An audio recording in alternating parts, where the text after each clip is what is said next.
So in this part of the lecture we will be discussing about the fins. What are the fins? Fins are the extended surface.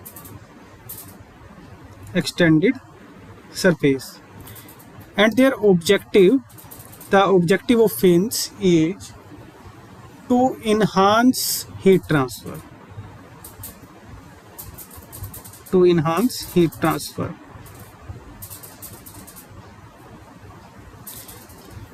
देखिए, हम heat transfer में जो study कर रहे हैं इसमें हमारे दो ऑब्जेक्टिव्स रहेंगे जनरली।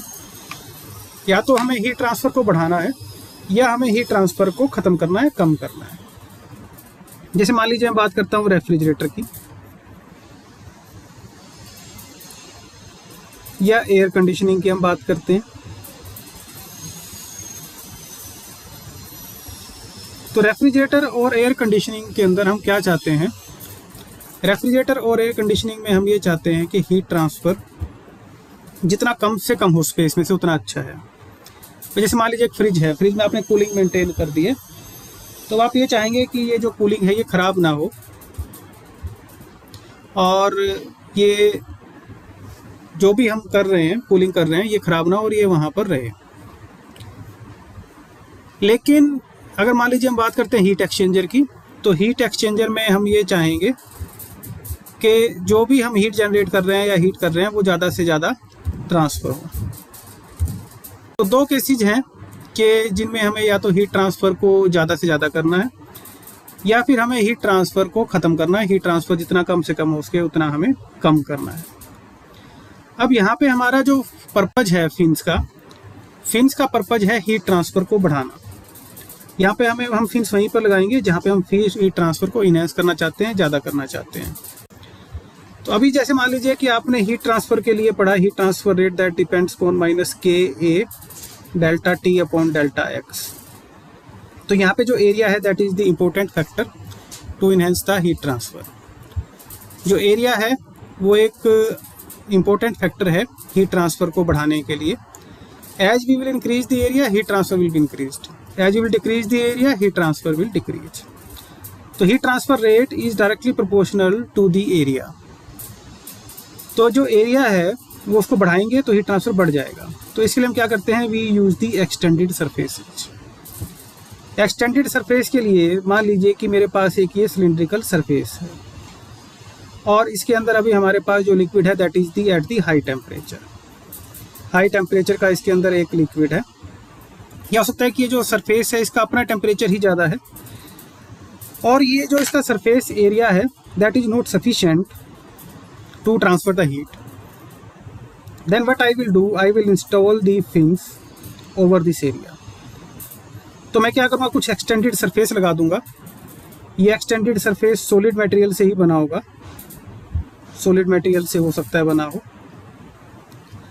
कुछ केसेज में इंटरनल कंबस्शन इंजन में इस सॉलिड मटेरियल के अंदर लिक्विड भी फिल कर दिया जाता है ताकि जब ये सरफेस हीटेड होगा तो ये लिक्विड मूव करेगा, कन्वेक्शन से हीट ट्रांसफ़र होगी। तो लिक्विड मटेरियल भी फिल करते हैं, पर लेकिन जनरली ऐसी जरूरत नहीं पड़ती क्योंकि इतना ज़्यादा हीट ट्रांसफ़र हमें नहीं करना होता। So what we do, we put some extended surface. This extended surface increases the heat transfer. Now how it will increase the heat transfer? From this surface or the temperature where we are having very high temperature, in that case this high temperature will be flowing by the conduction through these fins. जो heat transfer है वो conduction के द्वारा होगा। conduction से जो heat है that will go through these fins. अब यहाँ पे हम conduction mode का इस्तेमाल क्यों कर रहे हैं?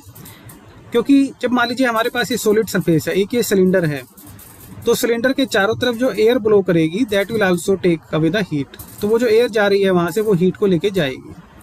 तो ये जो एयर है that will blow over the surface and that will take away the heat. This heat taken will be by the convection. तो ये जो हीट लेके जाएगी air that will be by the convection, वो कन्वेक्शन के द्वारा heat को लेके जाएगी। जब ये एयर ब्लो हो रही है वो जब हीट को लेके जाएगी कन्वेक्शन के द्वारा, यहाँ से हीट को वो ले लेगी, तब उस केस में हमारे पास जो हीट ट्रांसफ़र है that will be by the convection. वो सिर्फ कन्वेक्शन के द्वारा हीट ट्रांसफ़र होगा और कन्वेक्शन के द्वारा जो हीट ट्रांसफ़र होता है वो जनरली कम क्वांटिटी में होता है। तो हम चाहते हैं कि हीट ट्रांसफ़र बढ़े, हीट ट्रांसफ़र ज़्यादा हो। तो हीट ट्रांसफ़र को ज़्यादा करने के लिए हम क्या करेंगे, हम यहाँ पे कंडक्शन मोड का इस्तेमाल करेंगे। तो कंडक्शन मोड में क्या होगा, जो हीट है वो एक सरफेस से बाहर की तरफ जाएगी ड्यू टू कंडक्शन, वो कंडक्शन के द्वारा बाहर जाएगी और यही ट्रांसफर रेट ज़्यादा होगा। अब एरिया बढ़ जाएगा तो इसके ऊपर से एयर को ब्लो किया जाएगा, तो जब यहाँ से एयर ब्लो करेगी तो वो ज़्यादा एरिया के ऊपर से जाएगी, ज़्यादा एरिया के ऊपर से जाने की वजह से वो ज़्यादा क्वांटिटी में हीट लेके जा पाएगी। कारण यहाँ पे हमने देखा कि कंडक्शन का जो फॉर्मूला है उसमें एरिया एक इम्पोर्टेंट पैरामीटर है।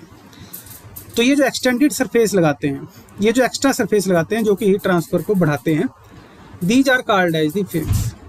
फिन्स जो है वो बहुत सारे शेप की हो सकती हैं।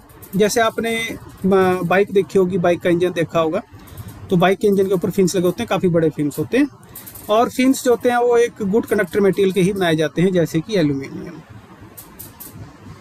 या जो मटेरियल ज़्यादा हीट ट्रांसफ़र कर सकता है, जनरली उसी मटेरियल के फिन्स बनाए जाते हैं, एल्यूमिनियम के, कॉपर के। रेफ्रिजरेटर्स में आपने देखा होगा, और एयर कंडीशनर्स में आपने देखा होगा कि एयर कंडीशनर का जो पीछे वाला एरिया होता है जहाँ से हम गर्म हवा को बाहर फेंकते हैं, जिसे हम बोलते हैं कंडेंसर, और फ्रंट एरिया जो होता है जिसको बोलते हैं इवेपोरेटर।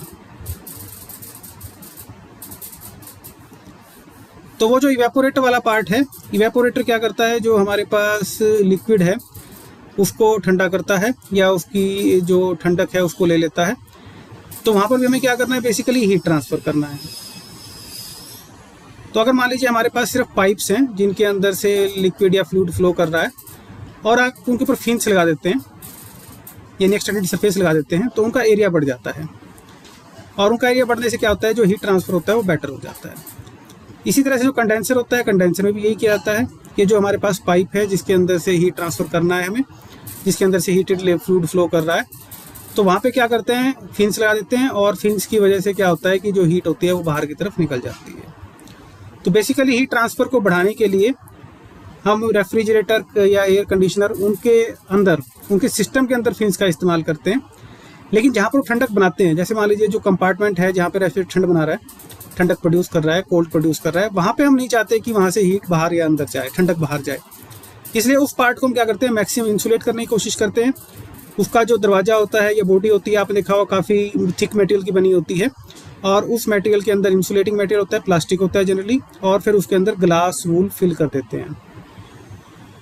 ग्लास वूल क्या होती है, ग्लास वूल एक मटेरियल होता है जिसमें कि थ्रेड्स होते हैं, थ्रेड्स टाइप होते हैं, जो कि ग्लास के थ्रेड्स होते हैं, और उनके बीच में एयर ट्रैप हो जाती है। तो जो एयर है that is already a very good insulator, air अपने आप में अच्छा इंसुलेटर है। तो जो एयर ट्रैप हो जाएगी ग्लास वूल के बीच में, तो वो एयर क्या करेगी, उस ग्लास वूल को इंसुलेटर बना देगी। तो इंसुलेटर बनने की वजह से वहाँ से हीट ट्रांसफ़र नहीं होगा।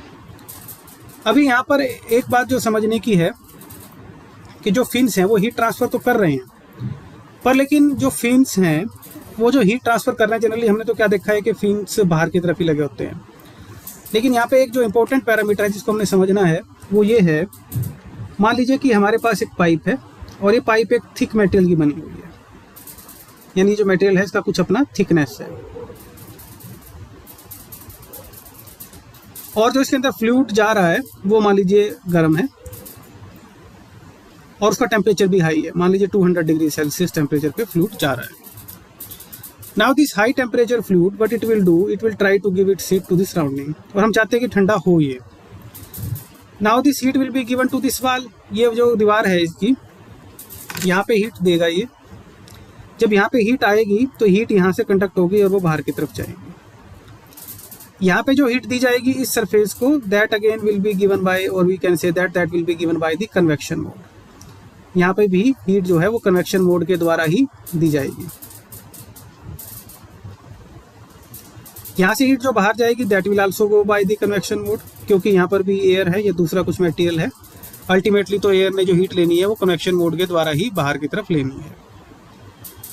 अब यहाँ पे जो लेकिन बीच में हो रहा है that is the conduction mode. इस मटेरियल के अंदर जो हो रहा है वो कंडक्शन मोड है, और इस मटेरियल के बाहर या दोनों तरफ जो हो रहा है वो कन्वेक्शन मोड है। तो अगर मान लीजिए कि ये 200 डिग्री सेल्सियस हीट है और ये जो बाहर कन्वेक्शन मोड है इसके अंदर कैपेबिलिटी है 100 जूल पर सेकेंड की 100 जूल पर सेकंड ले सकता है। ये मटेरियल जो है ये भी 100 जूल मान लीजिए पर सेकंड हीट को ट्रांसफ़र कर सकता है। लेकिन ये जो अंदर की कंडीशंस हैं, ये कंडीशंस ऐसी हैं ही नहीं कि ये 100 जूल को जो हीट को बाहर निकाल सकें, ये 100 जूल की हीट को बाहर दे सकें। क्योंकि उसका जो फ्लूइड है उसकी थर्मल कंडक्टिविटी कम है या हीट ट्रांसफर करने की कैपेबिलिटी कम है, तो कुछ भी कारण होता है जिसकी वजह से ये 100 जूल हीट यहाँ पर नहीं दे पा रहा है। तो उस केस हमें क्या करना पड़ेगा, we have to put fins inside, हमें अंदर की तरफ फिन्स लगानी पड़ेंगी इसमें। और ये जो अंदर की तरफ फिन्स लगेंगी ये क्या करेंगी, ये अंदर से जो हीट आ रही है, हीट ट्रांसफर हो रही है, उसको बढ़ाएंगे। तो उस केस में हमें क्या करना पड़ेगा, we have to put the internal fins. तो ऐसा कोई ज़रूरी नहीं है कि हम फिन्स बाहर की तरफ ही लगाएंगे, फिन्स हम अंदर की तरफ भी लगा सकते हैं। जैसा कि मान लीजिए आप अगर रेफ्रिजरेशन एयर कंडीशनिंग में जो पाइप्स यूज होती हैं, कॉपर का पाइप यूज होता है, उन पाइप्स को अगर देखेंगे और उनके अंदर की तरफ हाथ लगा के देखेंगे तो आपको ऐसा लगेगा कि अंदर की तरफ स्केल्स हैं, कुछ लाइनें लगाई हुई हैं। तो बेसिकली वो लाइनें जो लगाई होती हैं, they are the small fins, वो बहुत ही स्मॉल और छोटी छोटी फिन्स हैं जो कि लगाई होती हैं। और वो इसलिए लगाई होती हैं कि जो इनके अंदर से फ्लूइड फ्लो करेगा, रेफ्रिजरेंट फ्लो करेगा, उसकी हीट ट्रांसफ़र की एबिलिटी को बढ़ाने के लिए, हीट ट्रांसफ़र बढ़ाने के लिए उसके अंदर की तरफ छोटी छोटी फिन्स लगा दी जाती हैं। और वो फिन्स क्या करती हैं, हीट ट्रांसफ़र का एरिया बढ़ाती हैं प्लस टर्बुलेंस को इंक्रीज करती हैं। तो टर्बुलेंस जितना ज़्यादा होगा उतना ज़्यादा हीट ट्रांसफ़र वहाँ से आएगा। तो हीट ट्रांसफ़र को बढ़ाने के लिए टर्बुलेंस का काम भी करेंगी और हीट ट्रांसफ़र को बढ़ाने के लिए फिन्स का काम भी करेंगे। तो जो फिन्स होती हैं इनका पर्पज़ यही होता है कि हम हीट ट्रांसफ़र को बढ़ाना चाहते हैं, और इस हीट ट्रांसफ़र को बढ़ाने के लिए फिन्स का मटेरियल और शेप वो उस तरह की चीज़ के ऊपर डिपेंड करता है कि हम इसे कहाँ लगाना चाहते हैं। पर इनकी एप्लीकेशन बहुत ज़्यादा है, बहुत सारी जगह पे हैं, ऐसा नहीं है कि सिर्फ मैकेनिकल पार्ट में है। अगर मान लीजिए आप कंप्यूटर में जाते हैं तो कंप्यूटर के अंदर प्रोसेसर होता है जो कि बहुत ज़्यादा गर्म हो जाता है विद रिस्पेक्ट टू टाइम। तो अगर आप प्रोसेसर को ओपन करके देखेंगे तो उसके ऊपर भी मेटेलिक फिन्स लगी होती हैं। वो मेटेलिक फिन्स जो लगी होती है वो हीट ट्रांसफ़र को बढ़ाने का काम करती हैं। अगर मान लीजिए आप इलेक्ट्रिक मोटर्स को देखेंगे तो इलेक्ट्रिक मोटर्स के आउटसाइड में भी आप देखेंगे कि एक्सटेंडेड सरफेस बनाया होता है। वो एक्सटेंडेड सरफेस जो बनाते हैं वो भी फिन्स का काम करता है, वहाँ से भी हीट जो होती है बाहर की तरफ जाती है। इसी तरह से अगर मान लीजिए आप किसी भी दूसरे पार्ट को, इलेक्ट्रॉनिक पार्ट को देखते हैं तो वहाँ पर भी हीट ट्रांसफ़र के लिए फ़ैन या कूलिंग सिस्टम लगा होता है या टेम्परेचर लोअर करने के लिए एयर कंडीशनर लगाया जाता है। तो ये सब चीज़ें भी क्या करती हैं, उन पार्ट्स का टेम्परेचर लो करती हैं, कम करती हैं, जिनकी वजह से वहाँ पे हीट ट्रांसफ़र बढ़ जाता है और वो जो मटेरियल है वो मेल्ट नहीं होता, वो ख़राब नहीं होता, तो वो ख़राब होने से बच जाता है। तो ये फिन्स के बारे में कुछ जनरल ऑब्जर्वेशन है, कुछ जनरल चीज़ें हैं, जनरल बातें हैं जो कि जहाँ पे हम फिन्स का इस्तेमाल करते हैं, उनका पर्पज़ क्या है और वो क्यों इस्तेमाल की जाती हैं।